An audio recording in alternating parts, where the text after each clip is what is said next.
Hello, my wonderful viewers, and welcome to another episode of Betty Adams Overanalyzes.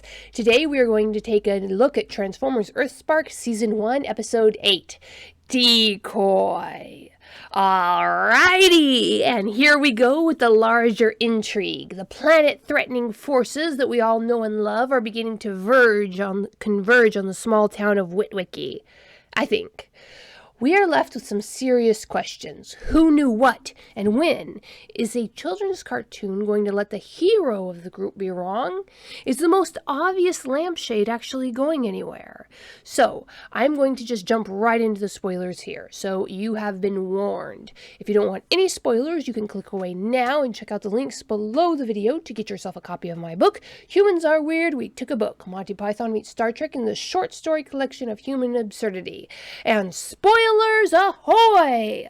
For this episode, Robbie and Mo are the B plot for once.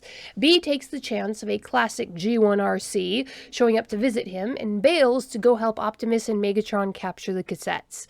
And do you all recall how I have spent the last several videos gnawing away at the question of how on Cybertron Megatron agreed to work with Optimus? How I speculated that it might lead into the dark storylines about the morality of using mind control on someone? Well, this episode, focusing on Megatron and Optimus' mission of the day, takes us down that road. And it's looking like things are starting to make more sense, and I find myself just a touch disappointed. Not in the storytelling. The story, if it is going the direction I think it is taking a risk. Do you remember how I said on several occasions that Dorothy Malto is the real main hero of the story, even if she's not the main character? And by that, I mean she's the paladin type, noble, courageous, usually, if not always, right. Now, in a simple storytelling, when that character, say, Superman or Goku or the daughter of the most respectable man in town, holds her hand out to the enemy, they take it and make good. The golden-hearted hero or heroine takes the risks, gives the bad guy a chance. What happens next is one of the most common dividing lines between simplistic children's television and more mature or adult television. In both cases, it is usually portrayed as the right thing to do to extend the hand of friendship. In the children's show, the virtue is immediately rewarded. The bad guy turns good, the day is saved.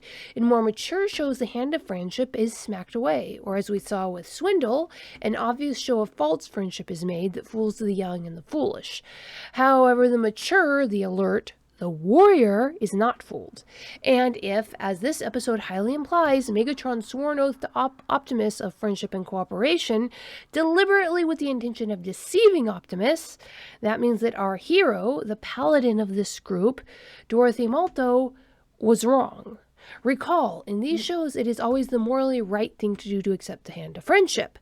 However, even if the villain turns, the hero isn't usually fooled. This twist, if it comes to that in this season or the next, puts the maturity level of the writing pretty high. But why am I thinking that Megatron had anything to do with that attack? Well, let's take a look. In the opening scenes, we witness Ravage, or the decoy we take Ravage to be, pause and wait for Optimus to catch up. As the episode unfolds, we learn that this was supposedly a plan by Soundwave, but a plan to what? Get himself captured and gather the captured Decepticons to him? What was going on here? Are we really expected to believe that the Decepticons just randomly attacked a high-ranking member of Ghost, and instead of freeing them and running, Soundwave decided to stick around and go mano a mano with Optimus, Megatron, and Bumblebee? Clearly, Soundwave's plan was to get himself into Ghost headquarters. But did the Decepticons know? Did Rumble know? It didn't seem so. Rumble seemed to truly think that Soundwave was all out of the picture when he told Ravage that they were free now. And most importantly, did Megatron know? I really can't see enough in the story to decide quite yet.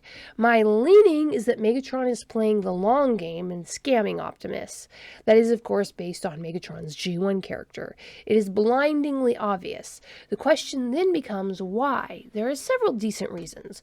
With the ground bridge destroyed and the human military soundly on the Autobot side, Megatron might have needed time for his forces to lay low, get repairs, and stockpile Energon. The Decepticons who were captured would be safe and under the observation of both Optimus and Megatron. And here I think is the genius of the show introducing such a competent, hard-nosed character as Dorothy Malto as Megatron's friend. Yes, it is entirely within Megatron's G1 character to come up with this scheme, to swear his fealty to Optimus, fully intending to break it as soon as it is opportune for him. And it's entirely within Optimus Prime's character to fall for it. G1 Bumblebee is young and follow Optimus wherever he goes. Whatever he does, there's no surprise there. Everything Cybertronian-wise points to the most obvious conclusion. Cons be conning. But Malto, Dorothy Malto, was a soldier, just a human soldier. She is stern and pragmatic. She lost a leg, presumably fighting Decepticons. Why would a human soldier fall for Megatron's wiles? Would G1 Megatron have stooped to attempting to make friends with one squishy human soldier? I am now dying to learn their backstory, and a sadistic part of me is dying to watch Malto's heart break a little when Megatron reveals his true colors, because, yeah, that smirk Megatron gave Optimus is retreating back after Optimus said, "You are coming to appreciate my leadership style." That smirk said, "You bet your exhaust pipes I am, and it makes you very useful to me." But, as I said, there's no clear evidence that this is the case, yet. It's all circumstantial. Megatron hasn't tipped his hand. I was hoping for some twist on Megatron's behavior. This friendly Megs just seemed too, well, wrong, given what we know about him in G1. But we will see. However, given that I have only 2 episodes left to watch, or rather one merged Mega episode, I'm afraid I will need to wait till the next season. And this really did feel more like half a season than a full season. It's only 11 episodes long, and that's if you split apart the pilot and finale episodes. It's just 9 episodes as it is. I think they broke this into a half episodes to string out responses and replies to get a feel for how people reacted to season 1. But what do you think, my wonderful viewers? Is Megatron on the up and up? If not, how did he fool Rangel Malto? Leave a comment telling me what you think, hit that like and subscribe button, and peace out, my wonderful viewers.